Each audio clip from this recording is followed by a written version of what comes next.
What is going on, everybody? Welcome back to another video here on the Big Blue in the Bronx YouTube channel. Hit the like button, comment, and subscribe. Turn on post notifications so you know when a live stream pops or video drops. Appreciate y'all coming back. Share this out. We are less than 80 subscribers away from the 2,000 mark, and if you guys could just share this out, subscribe, tell a friend to tell a friend, that would be greatly appreciated. So for the first time, I think, since I have been doing YouTube, I'm going to do a 32-team first-round mock draft in a video. Now, we've done it on live streams before, but I feel like, you know what, let's do a video and see how it works. And I already have it pre-placed with some trades, so it's already in my notes. I just have to show you guys what's going down. So, let's get right into it. Alright, so now we are in the draft room. I chose NFL Mock Draft Database Simulator. I like it better than PFN. I like it better than PFF. I like it better than Draft Network. You have to pay for PFF. I know not for the first round, but this is something I've always been comfortable with, at least the past year. So, we got the Chicago Bears first. A lot of smoke. A lot of, oh, you know, Caleb Williams, he's going to pull an Eli Manning. Caleb Williams is going to be the consensus first overall pick. Now, Washington, this is where it could get dicey. I don't think so, though. I think Jayden Daniels is their top guy. I know there's a lot of smoke again out there. J.J. McCarthy, you know, he could go second. I think that would be a very odd pick by Washington. But I think Jayden Daniels is honestly their best fit at quarterback. They traded Sam Howell, UNC quarterback, like Drake May, but Drake May has more talent than Sam Howell. But I just think Jayden Daniels is a fit for Washington, so he's going to go second overall. Third overall, New England has been throwing some different smoke screens left and right. Gerard Mayo said at the beginning of the offseason, we need a quarterback, and then he also said recently that the third overall pick is also up for grabs. I think that New England has a way of manipulating the media and manipulating the fans into believing that, hey, we don't need a quarterback or we're not going to take a quarterback. I think that would be really weird of them. But knowing New England, I'm going to go ahead and take Drake May at 3. And again, this is where it gets interesting. Marvin Harrison is up there for the grabs. But this is also a trade destination. Marvin Harrison could go here, or the Cardinals could trade back. And that's what I have them doing. It just seems like a Cardinals thing to do that they would trade back. And I'm not saying, you know, trying to rip Cardinals fans or Cardinals in the organization or whatnot. But they could have that extra first-round pick that we'll add in with Minnesota. So what we're going to do is we're going to select Arizona. And we're also going to select Minnesota here. So we have this right off the bat. And apparently, in this case, they're not giving up enough. But we could also throw in a 5th-round pick and a 7th-round pick. I guess that's not good enough either, which is very interesting. And let's throw in a 2025 6th. All right. Either way, whatever it's going to take, I think definitely you'll have the 11th and 23rd going to Zona, and then you'll have the 4th going to Minnesota. So whatever that crap is afterward, it's fine. But 5th and a 7th, again, you're getting 2 premium picks here, so we're going to make that deal. So now Minnesota's on the clock, and I have a feeling that they're going to take their guy in J.J. McCarthy. Now, a lot of people, again, have been smoking all these other different things. You know, Minnesota loves J.J. McCarthy, this and that, and I think a lot of people are hyping up McCarthy just so May could fall, but I think May is going to be taken within the first 3 picks, so I don't think he's going to Chicago, though. Either Washington or New England. So the Chargers here, they get the best wide receiver in the draft, arguably the best player in the draft, in Marvin Harrison Jr. Now the Giants here, they do have 2 quarterbacks that are first-round worthy, as the experts would call it here, Bo Nix and Michael Penix. I don't think the Giants are going to take any of them. And I think it's going to be retooling around Daniel Jones. One last try. Though I don't like it, the Giants are not in a position as they would see it to trade up or even go in that realm. Malik Neighbors, and then the next quarterback will be drafted next year, or they do something along those lines. Malik Neighbors at 6. Now, at 7, Andre Dillard was recently cut from the Tennessee Titans. Peter Skoronski plays left guard, and he needs someone stable on the left side. That stable player will be Joe Alt, the first offensive lineman taken off the board. Now, let's get to 8. The best pass rushers on the Falcons, really the best pass rusher, is Lorenzo Carter. And Raheem Morris is a defensive coach. Now, they brought in a new defensive coordinator, Ryan Nielsen, with the Jacksonville. And, of course, their offense could get better, but they also got Kirk Cousins, and he's going to do a couple of different things better than Desmond Ridder. But I have them taking an edge here. And it's not going to be Dallas Turner. It is instead going to be Jared Verse. So we move back to the Bears, and Braxton Jones did okay for them last season, but I think they could definitely use an upgrade on the offensive line. You don't want to take any steps in, not upgrading around Caleb Williams. And I think they only have 4 to 6 draft picks in this class. So they're going to take the second guy off the board right before the Jets pick. That's Olu Fashanu. Now the Jets are up. They got Mike Williams. They have Aaron Rodgers. They got some reinforcements on the O-line with Morgan Moses, John Simpson, and most notably Tyron Smith. So it's pretty much anything at this point. Wide receiver core, as mentioned, Garrett Wilson, Allen Lazard, Mike Williams, Xavier Gibson. You could go anything here, but I think they're going to go in a different direction, but with the same vision. And they're going to take Brock Bowers at 10. Now we're back to Arizona. And they've slotted themselves nicely. Now, they traded out of where they could get the generational talent in Marvin Harrison. But, again, you get 2 extra first-round picks. And right here, I have them selecting Rome Odunze. Their wide receiver room, I think their best wide receiver probably is Michael Wilson from Stanford last year. So, Rome Odunze is going to be 11. Bo Nix is going to be 12. I think he's going to be a system quarterback in the NFL. I don't really have much of a high ceiling for him. But with that said, I think he's a solid fit for Sean Payton's system. He's a guy that can groom him, and then they start from the bottom and work their way up. So Bo Nix will go there. Now, the Vegas Raiders could also come in and say, hey, we want a quarterback. We want Michael Penix. We want Spencer Rattler or whatever. I don't have them going in that direction here. I actually have them taking a cornerback in Quinyon Mitchell, a guy who, impressed at the Senior Bowl. He's a small school kid, but he's got a lot of great traits. He also fits the zone system that Patrick Graham schemes up. He's multiple in terms of fit. So they're going to go out here and draft Quinyon Mitchell. Now, the Saints at 14, I have them going Brian Thomas Jr. Now, he is the second LSU wide receiver to be in the draft. Malik Neighbors first.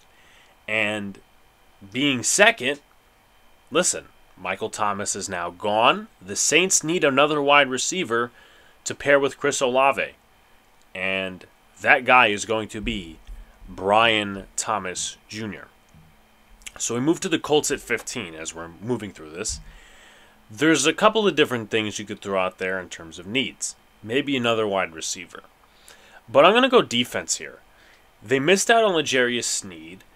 Their second corner, who I'm forgetting the name of right now, it's not Kenny Moore or Juju Brents.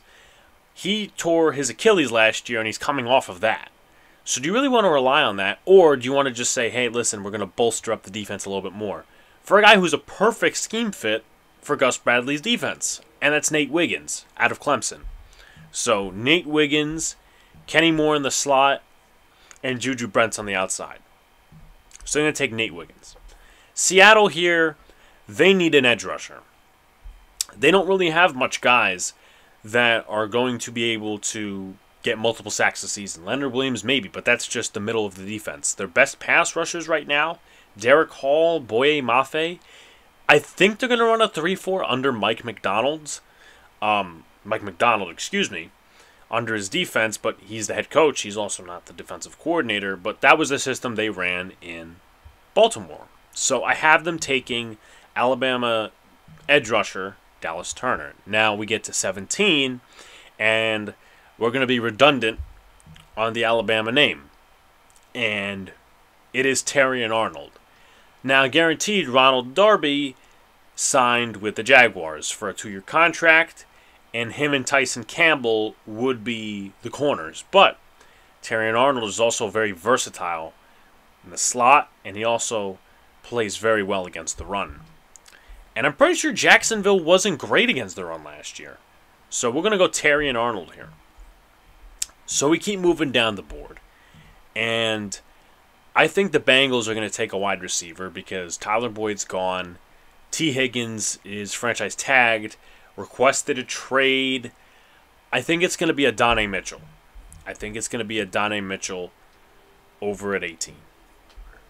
So we move to the Rams at 19, and they've been in talks to try to get Hassan Riddick or some of these other pass rushers. Again, you guys can probably think of where I'm going. Latu. I probably pronounced that wrong, excuse me. But I think he's going to be a Ram at the end of the day. Still a 3-4 system. Latu fits that. And boom. We go to 20 with the Pittsburgh Steelers. Now this pains me a little bit because I got the chance to interview him. Really nice guy, and he's just a mauler in the running game. He's just a nasty player. They don't have a capable center on the roster. And the capable center that they're going to have is Jackson Powers Johnson out of Oregon. The first center off the board. You go to 21 with the Miami Dolphins. Now, Austin Jackson got signed to an extension for protecting to his blind side. Teron Armstead is at the left tackle position. But, make note of this. Robert Hunt left in free agency. One of their guards. Now, would it be smart to reach for a second-round guard in the first? Probably not. But there's some guys in this draft that go from tackle to guard or can go from tackle to guard. And one of those guys is Talise Fuaga. And he's a guy that I'm going to slot in for the Miami Dolphins here.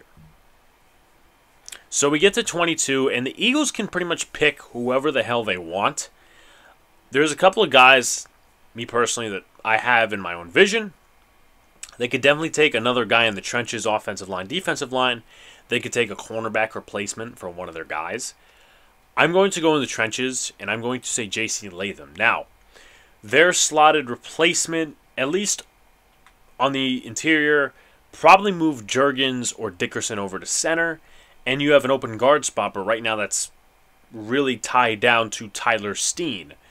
But you could always, again, with the Eagles, just make Steen depth and get another Bama guy in here and move J.C. Latham inside.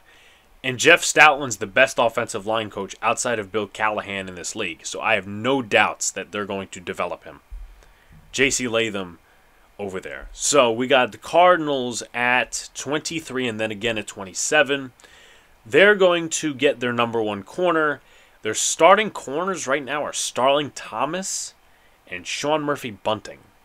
Well, how about we upgrade that and take a Kool-Aid McKinstry? I see that as a fit. Number 24. The Dallas Cowboys haven't done much this offseason.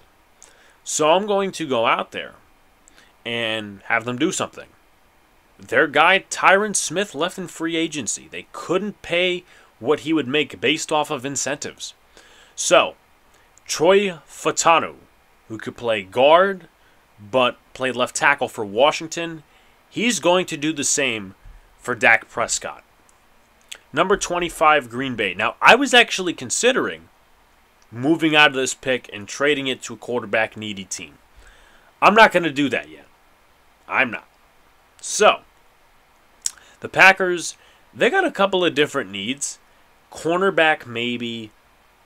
You also got the linebacker position, but that's more of like a second-round need, per se. But they could also upgrade to Rasheed Walker at left tackle. And they may reach a little bit by standards. I'm going to go out here and say they get a guy that's been rising up draft boards like crazy ever since his Senior Bowl performance, and that is offensive tackle Tyler Guyton. Boom. 26, Tampa Bay. They're another team that needs edge rushers. Jose Ramirez and Joe Tryon-Shoyinka are the best pass rushers on their roster, or at least slated to be the top guys. Ramirez was a late-round pick last year. Tryon-Shoyinka, he's been okay. I mean, he's not been the number one pass rusher they need. So they're going to get him a buddy. And that buddy is Chop Robinson from Penn State.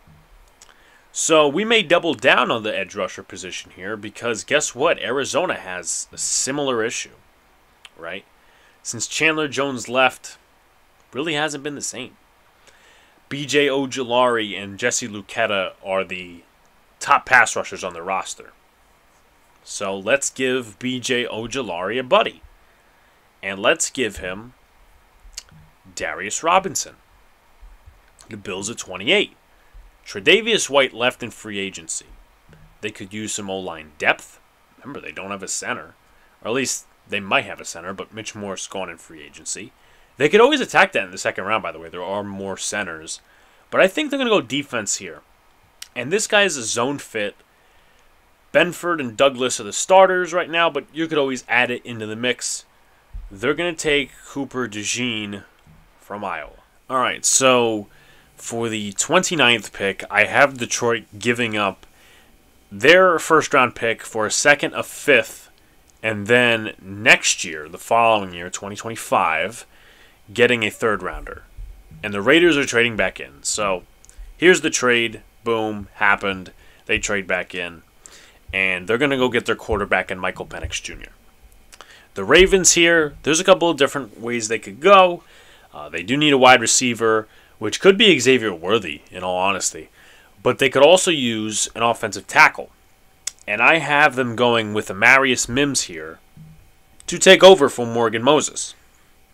As for the 49ers, they do need some reinforcements on both sides of the football. I have them going with Byron Murphy as one of those defensive interior replacements for Arik Armstead.